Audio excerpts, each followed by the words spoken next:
safe. Welcome to West Wing Week! Welcome to the West Wing Week. This week, we broke with tradition a little bit. We took to our social media networks and asked our followers what they would like to know about everything that's happening at 1600 Pennsylvania Avenue. Our first question comes via Google+. Does President Obama still keep a cell phone or smartphone on his person at all times, like normal people, or not? Yes, Justin, he does. He uses a smartphone and he also uses a tablet computer because the president is like the rest of us and he understands how valuable it is to have the right information handy at the right time at your fingertips. That data is available, and many people don't realize this often because either it's government data that's been made available to the private sector to publish in apps that you can use on your phone, or it's been made available because of the policies that this administration has put forth about open data. In fact, the president recently issued an executive order that makes open machine-readable data the new default for government. That means that the same way we have enormous number of applications that use our location, now there'll be enormous number of applications that use things like health data or education data that create apps that are in our smartphones that make our lives easier every day. Because the president understands the value of the innovators and entrepreneurs that create those applications, and he understands the value of having government open, accessible, and work smarter and better for the American people. Elliot from Twitter asks, will the president be pushing Congress even harder to pass immigration reform after their recess? This is a great question, Elliot. Thank you for asking it. The president has been pushing very hard for a comprehensive immigration reform, and he had success in that the Senate passed a strong bipartisan bill in June, and now it's the turn of the House of Representatives. And in the interim, we've been able to demonstrate, thanks to the help of the Congressional Budget Office, which is a nonpartisan group, that comprehensive immigration reform, the bill that was passed by the Senate, would grow GDP by more than 5.4%. It helps increase the wages, not just for immigrants, but for all Americans. It reduces the deficit to the tune of $800 billion. It's good for the country, it's good for the economy, and it's time for the House of Representatives to take action. So the president's going to continue to press the case, and he's not going to rest until we get this done. From Facebook, Joseph asks, what is it like in the White House on a typical day? Let's go over to the folks in the scheduling office and find out. So for the president, the only thing typical is he starts every morning with an intelligence brief, and from there, maybe he'll do some meetings with senior staff, head to the Situation Room, do a meeting down there, call a foreign leader, give a press conference, or drop by the briefing room. Sometimes he does a message event in the East Room, sometimes he welcomes a sports team. Sometimes the president recognizes veterans with medals of honor, sometimes he meets with foreign heads of states and does bilateral meetings here in the Oval Office, and sometimes he's not even here at all and doing those same meetings with them in their countries. So I suppose you could say sometimes the only thing typical about a typical day at the White House is that it's busy. Our next question comes in via Facebook.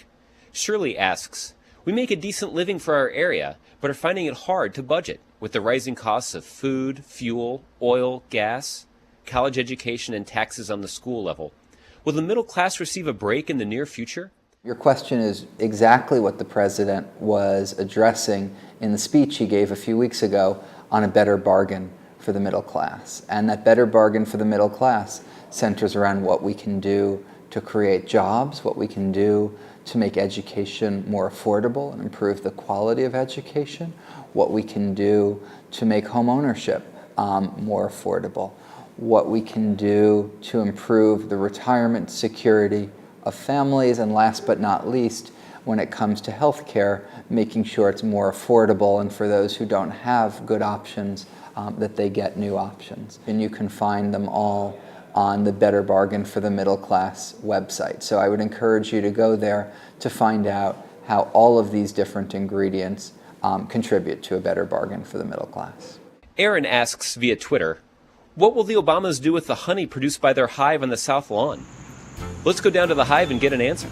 Well, what I've been told that the Obamas do with the honey is Michelle Obama, the First Lady, disperses it amongst the executive chef, Chris Comerford, Bill and Susie, in the pastry shop, of course. They use it in their recipes. They've used it for state dinners at times. It's also given as gifts to foreign dignitaries. The president has given it out also to children in the Oval Office, from what I understand, so that's pretty cool. It's a great use for this honey, and that's pretty much it. Here are a couple of scenes from the President's Week. On Friday, the President signed into law the Bipartisan Student Loan Certainty Act of 2013, a key victory for students, the legislation brought together members of Congress from both sides of the aisle around the important mission of keeping college affordable for American students and their families. Even though we've been able to stabilize the interest rates on student loans, our job's not done, because the cost of college remains extraordinarily high. It has a depressive effect on the economy overall, and we've got to do something about it. Later, in the East Room, the president held a news conference. He addressed a range of topics, including the need to strike the right balance between protecting the privacy rights of all Americans and protecting our national security. It's not enough for me as president to have confidence in these programs.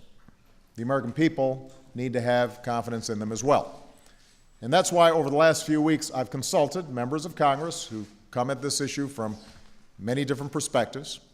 I've asked the Privacy and Civil Liberties Oversight Board to review where our counterterrorism efforts and our values come into tension. And I directed my national security team to be more transparent and to pursue reforms of our laws and practices. On Saturday, the president and the First Lady traveled to Orlando, Florida, where they spoke at the Disabled American Veterans National Convention. Every day, you work to ensure that America is fulfilling its promises to our men and women who have served. That's your mission. And I want you to know it is my mission too. To find out more information on any of these topics or to see complete videos of these events, go to whitehouse.gov. And thanks again for checking out your West Wing Week.